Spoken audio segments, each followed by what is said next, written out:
हमारे सभी YouTube family को बहुत बहुत जय जय श्री सीताराम। देखिए, कई बार व्यक्ति भगवान की बहुत ज़्यादा पूजा पाठ करता है, फिर भी उसके घर में उसे ऐसा लगता है कि लोग बीमार पड़ रहे हैं, या मतलब पूजा पाठ करने के बाद भी कई बार काम बिगड़ते चले जाते हैं। अब आदमी की समझ में नहीं आता कि आखिर ऐसा हो क्यों रहा है। अब कई बार ऐसा इसलिए भी होता है कि हमारे शायद जानकारी में, पास पड़ोस के या नाते रिश्तेदारों में कई बार जो व्यक्ति किसी के घर के मतलब सुख और समृद्धि को देखकर उसे ऐसा महसूस होता है कि यार ये इतना भड़पौड़ क्यों रहे, तो वो अपनी जितनी उसकी सामर्थ्य होती है इधर उधर तंत्र मंत्र से करके कुछ ना कुछ घर के ऊपर करवा देता है। अब घर में जो सबसे पवित्र स्थान है वो आपका पूजा का स्थान होता है, इसलिए प्रयास ये करना चाहिए कि वहाँ पर कोई बाहर का व्यक्ति वहाँ तक नहीं पहुँचना चाहिए, क्योंकि अगर कोई बाहर का व्यक्ति वहाँ तक पहुँच जाता है तो हो सकता है कि वो वहाँ पर कोई ऐसी नॉनवेज चीज़ रख दे या कोई गंदा ताबीज रख दे जिससे आपके घर पर कोई ना कोई परेशानी आ जाएगी। लेकिन जो व्यक्ति महाबली हनुमान जी की पूजा करता है, चाहे मन से चाहे बेमन से, महाबली हनुमान जी कोई ना कोई रास्ता निकालते हैं, कोई ना कोई संकेत देते हैं, वो एक तरीके का हमारे घर का सुरक्षा कवच बन जाते हैं। लेकिन ये हमारे ऊपर निर्भर करता है कि आखिर अगर देखिए कोई व्यक्ति पूजा पाठ करता है तो उसे ऑटोमेटिक पता चल जाएगा कि हाँ हनुमान जी उसके साथ है। लेकिन जो पूजा पाठ मतलब बस थोड़ा सा इसलिए कर देता है कि भाई बस मैं एक नाम कर देता हूँ पूजा पाठ का, तब ये होता है कि महाबली हनुमान जी तो तब भी हमारे रक्षा कर रहे हैं, लेकिन तब हम उनके संकेतों को समझ नहीं पाते। अब हम एक छोटी सी कहानी से शुरू करते हैं कि कैसे जब हमारे ऊपर कोई तंत्र मंत्र कर देता है तब क्या होता है। एक्चुअली एक गांव से एक व्यक्ति शहर में नौकरी करने के लिए आता है, उसे सिक्योरिटी गार्ड की नौकरी मिल जाती है। अब वह वहाँ पर रहने लगता है, महीने बीतने लगते हैं, उसे जो भी पगार मिलती थी वो अपना घर पर भेज दिया करता था। अब रात के समय वो बिल्कुल अकेला होता था, उसे सिर्फ अपनी बिल्डिंग की चौकीदारी करनी होती थी, आसपास में कोई और बिल्डिंग भी नहीं थी, बहुत दूर दूर थी। ऐसे समय में एक बार वह कहीं चाय पीने के लिए गया और उसे रास्ते में एक युवती खड़ी मिली जो बहुत परेशान थी। उसने भाई ये सोच कर कि भाई इतने सुनसान रास्ते पर ये युवती क्या कर रही है, उसने उससे पूछा कि भाई आप यहाँ पर कैसे हो। उसने बताया कि भाई मैं जो है बहुत परेशान हूँ और इस समय मैं अपने घर का रास्ता भी भूल गई हूँ। उसने भाई इंसानियत के नाते उससे कहा कि ठीक है आप थोड़ी दूर यहाँ पर चल पड़िए, क्योंकि अब मेरे पास भी कोई वाहन नहीं है कि मैं आपको छोड़ दूँ, और यहाँ से कोई बस या ऑटो भी इस समय मिलेगा नहीं, सवेरे आप निकल जाना। युवती उसके साथ में चल गई। अब धीरे धीरे हुआ ये कि उस युवती ने वहाँ से अब जाना ही स्वीकार नहीं किया, वो उस व्यक्ति के साथ में रहने लगी। अब उस व्यक्ति को लग रहा था कि जो कुछ हो रहा है वो गलत हो रहा है। धीरे धीरे वो अपने घर परिवार को भी भूलने लगा, लेकिन कहीं ना कहीं उसके मन में ये अटैचमेंट था कि भाई जो कुछ हो रहा है गलत हो रहा है। धीरे धीरे से उसको बीमारियां लगने लगी, वो परेशान रहने लगा, मानसिक अशांति उसको घेरने लगी।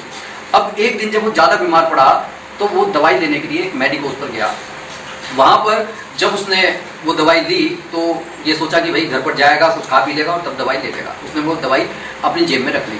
अब जब उसने दवाई जेब में रख ली तब वह जब वहाँ पर पहुँचा अपने स्थान पर, वहाँ पर उस स्त्री ने उससे कहा कि भाई तुम्हारी जेब में क्या है, वो चीज़ मेरे को तुम्हारे पास आने नहीं दे रही, उसे फेंक दो। इस बात से उस आदमी को ये लगा कि ये जो स्त्री है ये कोई इंसान नहीं है, ये कुछ गलत चीज़ है, वरना ऐसा कैसे हो सकता है कि भाई मेरे पास दवाई है और ये मेरे पास नहीं आ रही है। लेकिन उसे लगा कि भाई ये जो भी कुछ है ये मेरे लिए फ़ायदेमंद है। उसने कहा कि भाई अब तू यहाँ से चली जा, वरना मैं ये दवाई तेरे पर फेंक कर मारूंगा।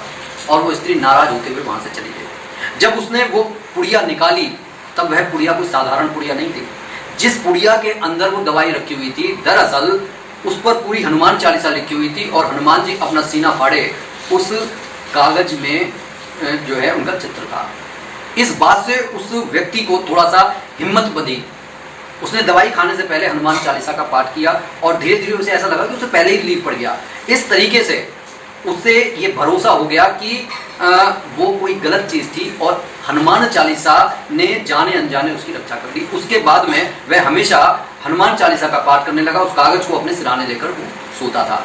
तो कहने का ये अर्थ है कि जब हम भगवान की शरण में चले जाते हैं तब ये नकारात्मक शक्तियाँ, ये तामसिक शक्तियाँ हमारा कुछ बिगाड़ नहीं पाती, लेकिन हमें धैर्य के साथ, सब्र के साथ सामना करना पड़ता है। क्योंकि देखिए किसी मुश्किल हालात से भाग जाना आसान है, लेकिन तबीयत तो तब हरी होती है जब हम उस मुश्किल हालात का सामना करते हैं। और सामना करने के लिए अगर हमारे पास हनुमान चालीसा जैसा हथियार हो तो फिर डरने की कोई बात नहीं है।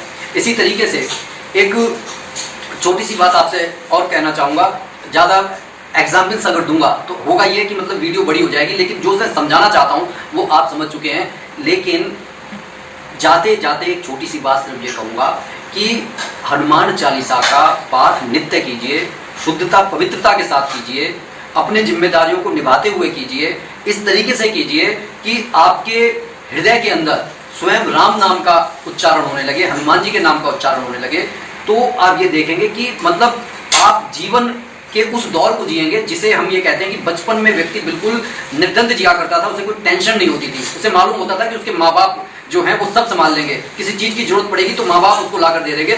जब हम हनुमान जी की शरण में चले जाते हैं तब आप ये समझ लीजिए कि हम अपने बचपन को दोबारा जीने लगते हैं। उसके बाद में हमारे को ये डर नहीं रहता कि कोई नकारात्मक शक्ति होगी, कोई भूत होगा, चुड़ैल होगा, या किसी ने हमारे पर कुछ किया धरा कर दिया होगा। बस एक बार शरण में जाने की देर है। अगर एक बार हम शरण में चले जाते हैं तब हमारा परम कल्याण होता है। सावन के समय में, क्योंकि सावन का जो महीना है वो भगवान शिव को समर्पित है और जो हनुमान जी हैं वो रुद्र के 11वें अवतार हैं। इस समय जिस तरीके से महादेव जी प्रसन्न हो जाते हैं बहुत जल्दी और हमारी इच्छाओं को पूरी कर देते हैं, अगर हम शिव जी से ये कहें कि भैया आप हनुमान जी को हमारे प्रति जो है आनंदित कर दीजिए, तो उनके सामने बैठकर आप राम नाम का जाप कीजिए, क्योंकि शिव जी भी राम नाम के जाप से प्रसन्न होते हैं। फिर आप देखिए कि आपको किस तरीके से शिव जी का, हनुमान जी का और श्री राम जी का आशीर्वाद मिलता है। इसी के साथ मैं इस वीडियो को यहीं पर समाप्त कर रहा हूँ और जाते जाते आप सभी भाई बंधुओं से मेरा ये छोटा सा विनम्र निवेदन है कि चैनल को सब्सक्राइब कर लें और कमेंट बॉक्स में अपने इष्ट देव का नाम लिखना ना भूलें।